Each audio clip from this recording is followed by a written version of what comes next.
The Last Ultimatum. Ambassador Sarah Chen stood at the window of her office in the Orbital Diplomatic Center, watching Earth rotate slowly beneath her. The blue marble that had cradled humanity seemed particularly precious today, perhaps because she knew that in less than an hour, everything would change. The door chimed. "They're here, Ambassador," her aide announced. "The Arcanian delegation has arrived." Sarah smoothed her charcoal gray suit and turned from the window. "Show them in, James, and initiate Protocol Omega." The Arcanians swept into her office like a wave of liquid mercury. Their biosynthetic bodies caught the light from Earth, creating rainbow patterns across their chrome-like skin. High Emissary Vaxthal led the group, his form slightly larger than his subordinates, crowned with the distinctive crystal patterns that marked his rank. "Ambassador Chen," Vaxthal's translated voice filled the room. "We trust you have reviewed our latest proposals regarding Earth's quantum research program." Sarah sat behind her desk, gesturing for the aliens to take their seats. They remained standing. "I have indeed, High Emissary, as have the United Earth Council and our Scientific Advisory Board. Then you understand the necessity of sharing your quantum entanglement discoveries with the collective. Your species' unilateral development of such technology poses risks to galactic stability." The High Emissary's surface rippled with patterns that the translation software identified as concern mixed with authority. Sarah allowed herself a small smile. For 3 decades, the Arcanian collective had manipulated humanity through a series of mutually beneficial treaties. They had restricted Earth's expansion, limited their technological development, and extracted resources at criminally low prices, all while maintaining the facade of benevolent mentors guiding the young species into the galactic community. "The Council has asked me to deliver our response," Sarah said, activating the holographic display between them. The official document materialized in the air, rotating slowly. "We reject your proposals. All of them." The Arcanian delegation's surfaces flickered with shock. Vaxthal moved closer to the desk. "Ambassador, perhaps there has been a translation error. This is not a proposal. It is a requirement under Section 7 of the Species Development Treaty." "A treaty signed under duress," Sarah replied calmly. "A treaty that we hereby formally repudiate." "This is most unfortunate." Vaxthal's translated voice carried subtle harmonics of threat. "Earth's developing status requires oversight. Without proper guidance, your species could destabilize centuries of carefully maintained order." Sarah stood, her own stance now matching the Arcanian's height. "Let's dispense with the diplomatic fiction, High Emissary. We know the collective has been suppressing Earth's development while exploiting our resources. We know about the sabotaged colony ships, the artificial trade barriers, the intentionally flawed technology you've sold us. These are serious accusations." Vaxthal's surface now roiled with patterns of anger. Accusations that could have severe consequences for Earth's status in the galactic community. Sarah touched a control on her desk. Above them, the space station's windows polarized, blocking the view of Earth. "No, High Emissary. There will be consequences, but not for us." Throughout the station, hidden systems began powering up. In orbit around Earth, satellites that had masqueraded as weather monitors revealed their true nature. Across the solar system, listening posts disguised as mining operations activated their real functions. "For 30 years, you thought you were controlling us," Sarah continued, "guiding us, keeping humanity safely contained. But you never understood our most fundamental trait. Humans are very, very good at learning from those who underestimate us." The station shuddered slightly as its hidden quantum shields came online.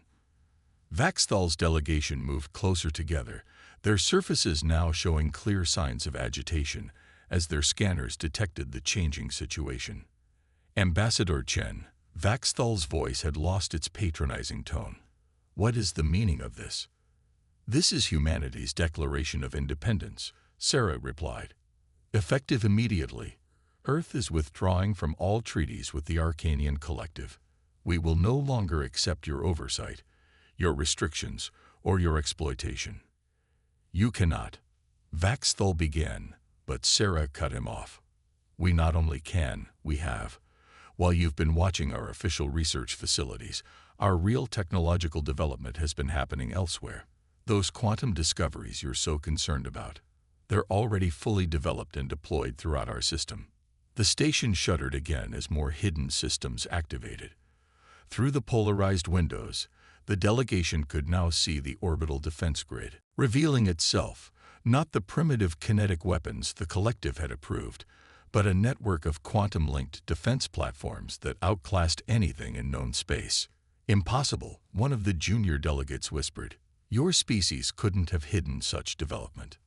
We didn't hide it. Sarah smiled. We showed you exactly what you expected to see. A struggling young species, grateful for your guidance. Every failed experiment, every technological setback, every humble acceptance of your restrictions was carefully staged. You saw what you wanted to see, and we let you see it. Vaxthul's surface was now a chaos of conflicting patterns. The collective will not accept this defiance. We will be forced to take action. You're welcome to try, Sarah replied. But first, I suggest you take a very close look at your ship's quantum communication systems. You might find they're not functioning quite as expected. The delegation's surfaces flickered in unified alarm as they realized their quantum links to the collective fleet had indeed gone silent. Throughout the solar system, every Arcanian vessel found itself isolated, their supposedly unhackable communication systems completely under human control. This meeting is over, Sarah announced. You have 6 hours to evacuate all collective personnel from Earth space. After that, any remaining Arcanian vessels will be considered hostile and dealt with accordingly. As the stunned delegation was escorted out, Sarah returned to the window. The polarization cleared, revealing Earth once again. She touched her communicator. Protocol Omega is complete. Inform the Council that Operation Watershed is now in effect. Across the solar system, humanity's true face began to emerge from 3 decades of careful deception. The galaxy was about to learn that underestimating humans was the worst mistake any species could make. Hidden in plain sight, Director Marcus Rivera stood in the control center deep beneath the Martian surface, watching as 30 years of preparation finally bore fruit. On the massive holographic display before him, thousands of status indicators changed from dormant green to active blue as humanity's hidden infrastructure revealed itself. Status report, he commanded, his voice steady despite the historic nature of the moment. All Chimera facilities now online. Sir, his operations chief responded. The Arcanian sensors are going crazy trying to process what they're seeing. Their entire command structure appears to be in chaos. Marcus allowed himself a small smile. Of course they were in chaos. How else would you react when the primitive species you'd been patronizing suddenly revealed they'd built an entire parallel civilization right under your nose? Sir, his communications officer called out, we're receiving a priority transmission from Luna Command. Admiral Zhang is requesting immediate conference. The holoscreen shifted, showing the familiar face of Admiral Helen Zhang, commander of Earth's true fleet. Behind her, Marcus could see the massive caverns beneath the lunar surface where humanity's real warships were emerging from hiding. Director Rivera, she nodded. I trust the Lazarus array is ready. Confirmed, Admiral. All sites are operational and awaiting your signal. He gestured, bringing up a detailed map of the solar system. Scattered throughout the asteroid belt, dozens of previously invisible installations began to appear. The Lazarus array, humanity's greatest technological achievement and best-kept secret. The Arcanians are mobilizing their fleet, Helen reported. Long-range sensors show they're calling in reinforcements from their core systems. They'll be here within 48 hours. Let them come, Marcus replied. They still don't understand what they're dealing with. Show me their fleet movements. The map zoomed out, revealing the positions of hundreds of Arcanian warships moving toward Earth. Their formation was perfect, their technology supposedly unmatched in known space, and they were completely blind to what awaited them. "Begin Phase 2, Marcus ordered. Throughout the asteroid belt, the Lazarus Array hummed to life. Each station was a marvel of quantum engineering, capable of things the Arcanians had dismissed as impossible. As the array powered up, reality itself seemed to shiver.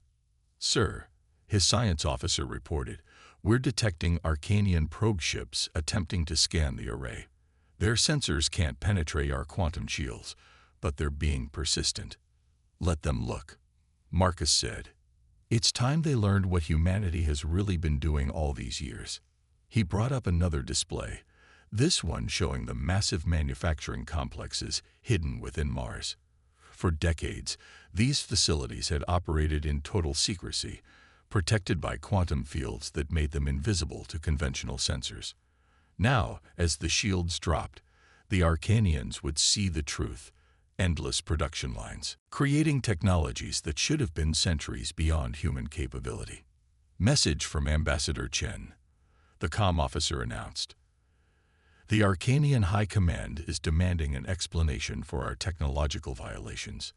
They're threatening immediate military action if we don't stand down and submit to their oversight." Marcus exchanged a look with Admiral Zhang. "Send them our prepared response.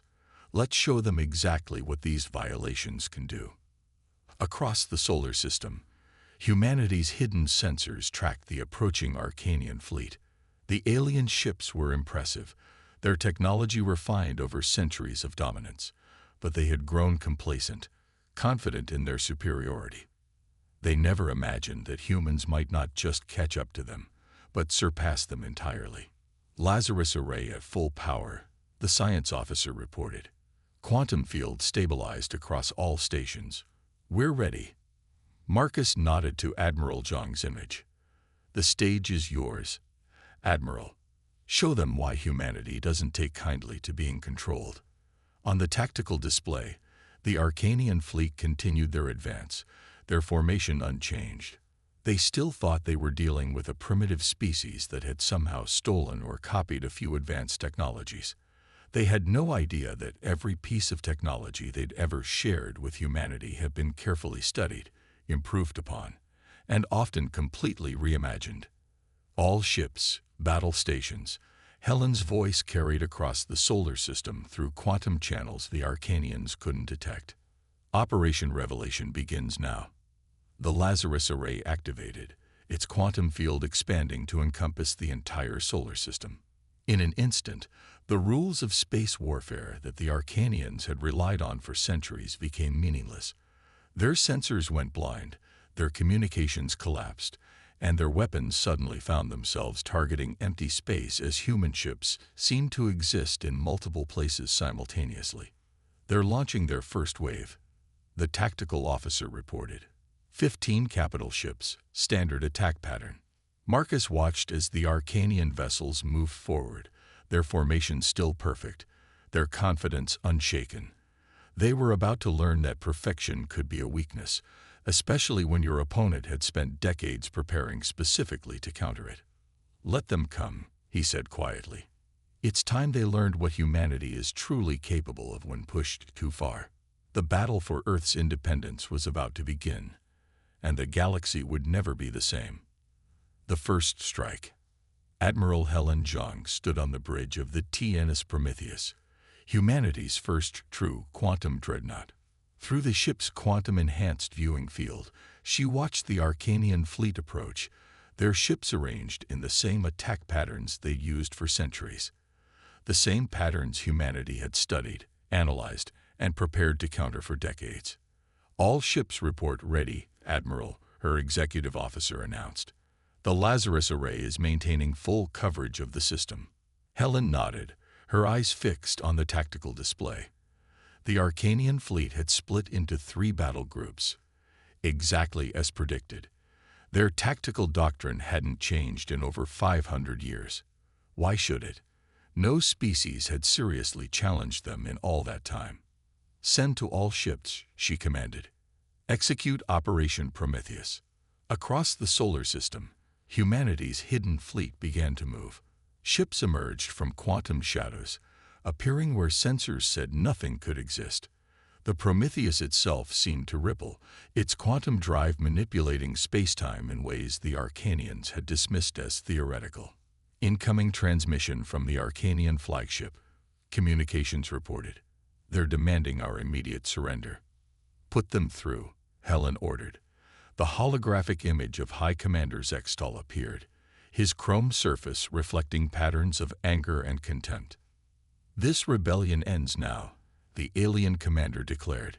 Your stolen technology cannot match our experience. Surrender, and perhaps some of your species will be permitted to survive. Helen's response was calm. Look at your tactical display, Commander. Really look at it. The alien's surface rippled with confusion, then alarm. Throughout their formation, human ships were appearing and disappearing, quantum drives allowing them to exist in multiple positions simultaneously. The perfect Arcanian battle formation was suddenly worthless. They couldn't target what they couldn't definitively locate. This is impossible, Zextal sputtered. Quantum positioning cannot be maintained at combat scales. The energy requirements alone would be impossible with your understanding of quantum mechanics, Helen interrupted. But we moved beyond your understanding years ago, while you were giving us outdated technology and patting yourselves on the back for your generosity. We were completely reimagining how reality works. She nodded to her tactical officer. Around the Arcanian fleet, space itself seemed to fold. Their ships' energy shields, designed to repel conventional weapons, proved useless against weapons that attacked from multiple quantum states simultaneously. Target their propulsion systems only, Helen ordered. Let's show them the difference between their experience and our innovation. The Lazarus array pulsed, creating a quantum interference field that turned the Arcanians' own shield frequencies against them. Ships began dropping out of formation as their engines failed, their centuries-old technology unable to cope with attacks that shouldn't have been possible. You're making a mistake, Zextal warned, his translated voice carrying traces of fear now. The collective will not allow this. We will bring our full might to bear. Your full might. Helen allowed herself a small smile. You still don't understand. We're not using stolen technology, Commander. Everything you're seeing was developed by humans, built by humans, and designed specifically to counter your tactics. We studied every battle your species has fought for the last 1,000 years. We know exactly how you think, how you fight, and how to beat you. On the tactical display, more Arcanian ships were going dark, their systems overwhelmed by quantum attacks they had no defense against. Their perfect formation had dissolved into chaos as they tried to fight an enemy that seemed to ignore the basic laws of physics. Last warning, Commander, Helen said. Withdraw your forces from the solar system, or we'll be forced to demonstrate our more aggressive capabilities. You wouldn't dare, Zextal responded, but his surface patterns showed uncertainty. The collateral damage. The Prometheus's quantum drive engaged, allowing it to appear simultaneously at 12 different points around the Arcanian flagship. Each position was equally real, equally capable of attacking. It was humanity's answer to the age-old question of being in two places at once. Their ships simply existed in all possible positions until they chose one. The difference between us, Commander, Helen said quietly, is that you fight the way you always have, while we fight the way no one ever has. Withdraw now. The Arcanian fleet was in full retreat less than an hour later, leaving behind dozens of disabled ships and shattered assumptions about humanity's capabilities. As rescue operations began, Helen received a priority message from Earth Command. Admiral, Director Rivera's hologram appeared. The collective's Central Council is demanding an emergency session.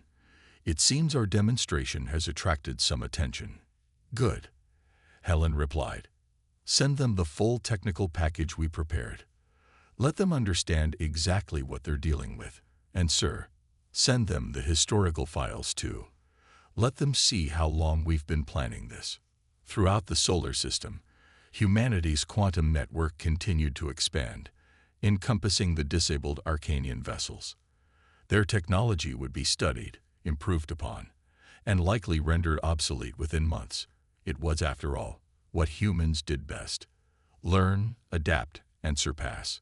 The galaxy was about to learn that humanity's greatest weapon wasn't their quantum technology or hidden fleets. It was their capacity to be perpetually underestimated, and their patience in waiting for the perfect moment to prove everyone wrong. The Great Revelation. The Grand Chamber of the Galactic Collective fell silent as Ambassador Sarah Chen took the podium. Representatives from over 300 species watched as the human diplomat activated a holographic display that filled the vast space above them. The image showed the recent battle in Earth's solar system, a battle that had shattered centuries of assumptions about technological development. For too long, Sarah began, the collective has operated on a simple premise, that advanced species must guide and control developing ones. Today, we're going to show you why that premise is fundamentally flawed. The hologram shifted, showing the quantum technology that had so thoroughly defeated the Arcanian fleet. But this wasn't just a display of military might. It was a complete technical briefing, detailing exactly how humanity had developed these advances. "We're releasing all of this information freely," Sarah announced to the stunned chamber. "Every breakthrough, every innovation, every step of development. Because the greatest lie the Arcanians ever told wasn't about technology. It was about who has the right to develop it." In the diplomatic section, the Arcanian delegation's surfaces swirled with patterns of rage and dismay.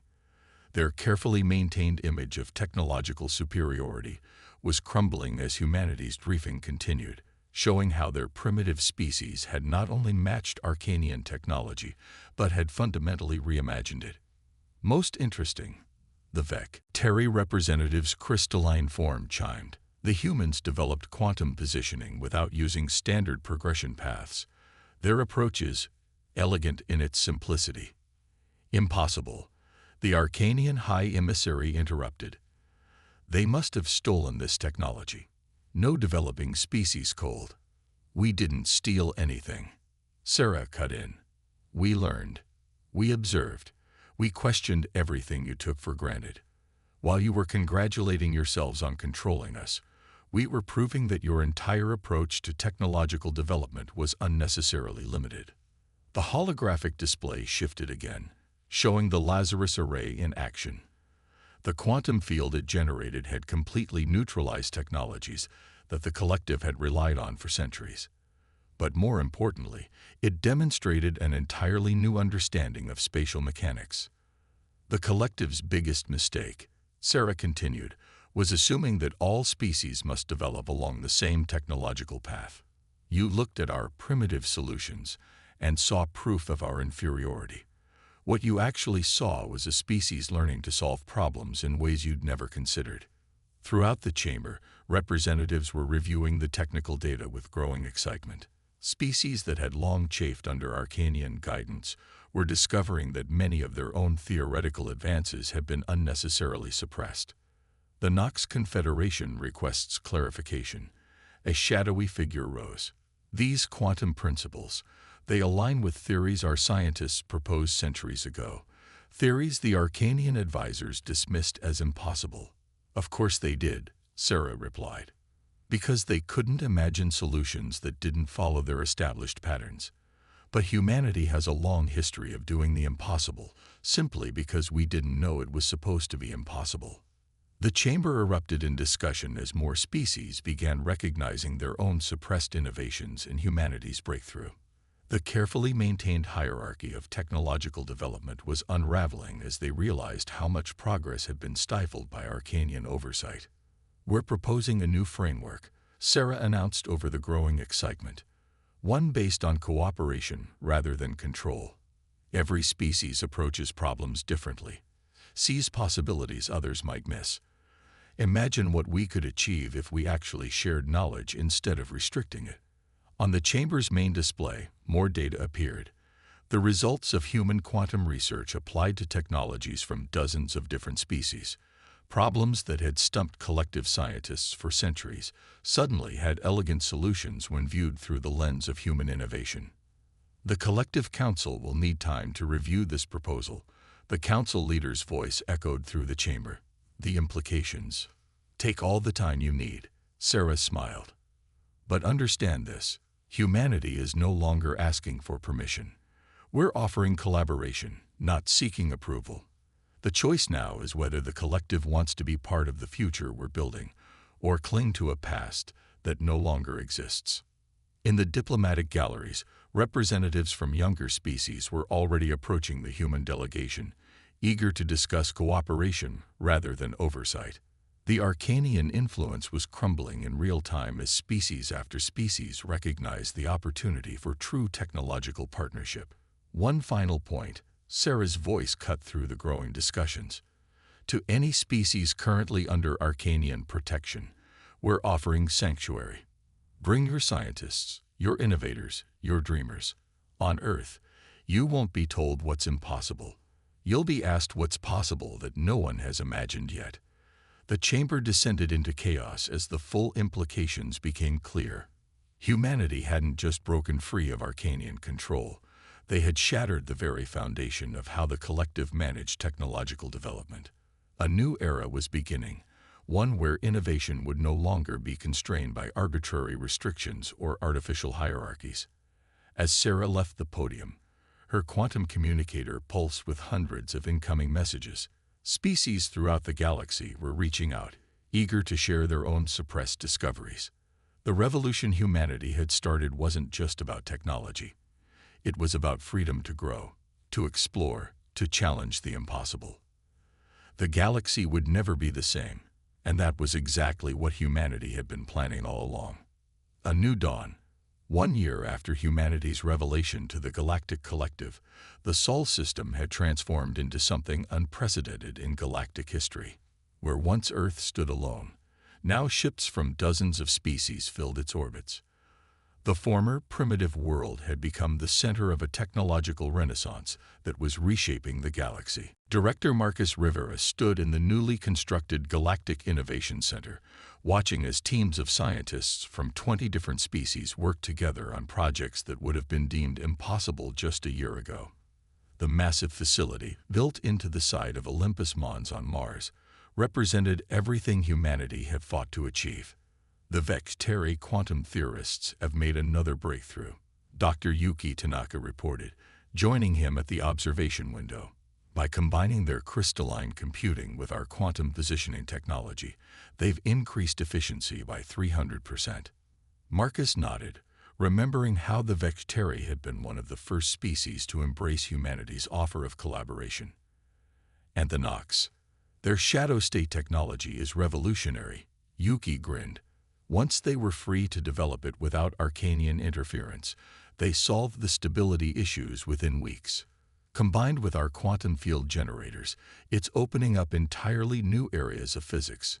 Below them, in one of the larger research bays, a team of Jantri engineers worked alongside human quantum specialists. Their organic technology, suppressed for centuries as too unpredictable, was proving to be perfectly suited for quantum integration. The results were already transforming everything from medical science to deep space exploration. Message from Ambassador Chen. Marcus's quantum comm chimed. The last Arcanian protectorate has formally requested independence. That makes 17 in the past month. The Arcanian collective's power was crumbling. Without their technological superiority to maintain control, more and more species were choosing to align with Earth's open development philosophy. The carefully maintained hierarchy that had restricted progress for centuries was being replaced by something new, genuine cooperation. Director, Yuki said quietly, the Nexus project is ready for its first test. Marcus turned from the window, his expression serious. The Nexus project represented everything humanity had been fighting for. A true collaboration between multiple species, combining technologies and approaches that the Arcanians had claimed were incompatible. In the central testing chamber, representatives from every participating species gathered to witness the attempt. The device before them looked deceptively simple, a sphere about 2 meters in diameter, combining technologies from 12 different species into something entirely new. All monitoring systems online. The Vectari chief scientist reported, their crystalline form gleaming with excitement.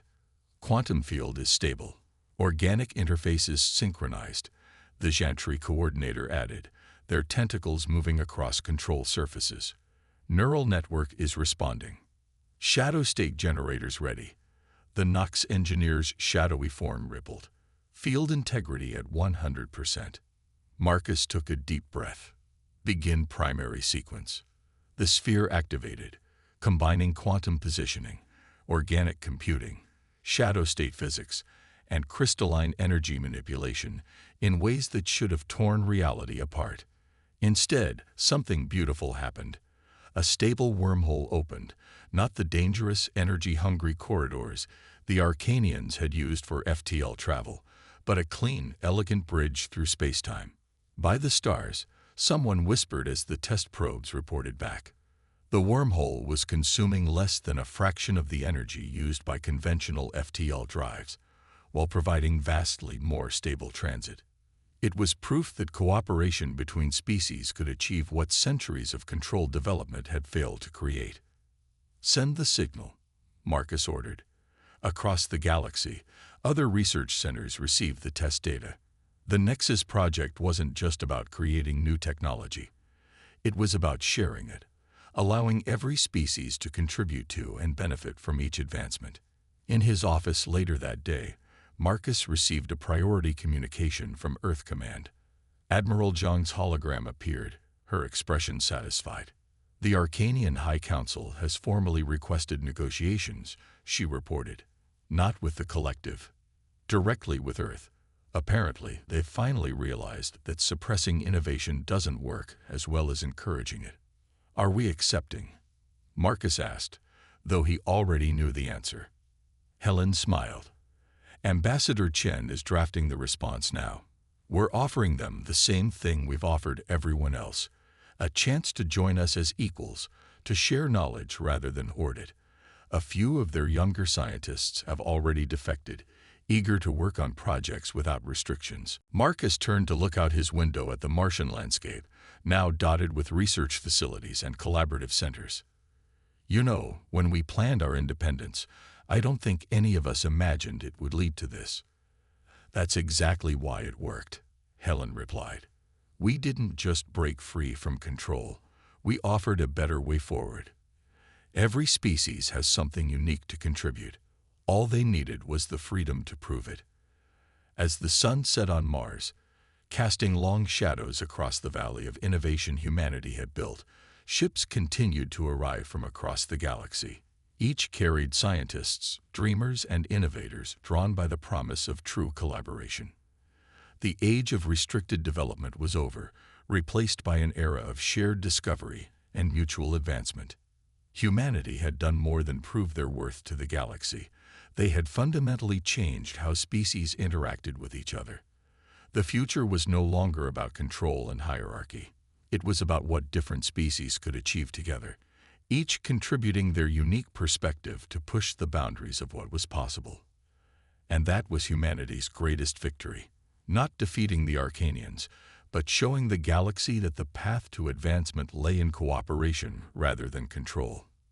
In the end, they had built something far more powerful than any weapon or technology, hope for a future where every species could reach its full potential.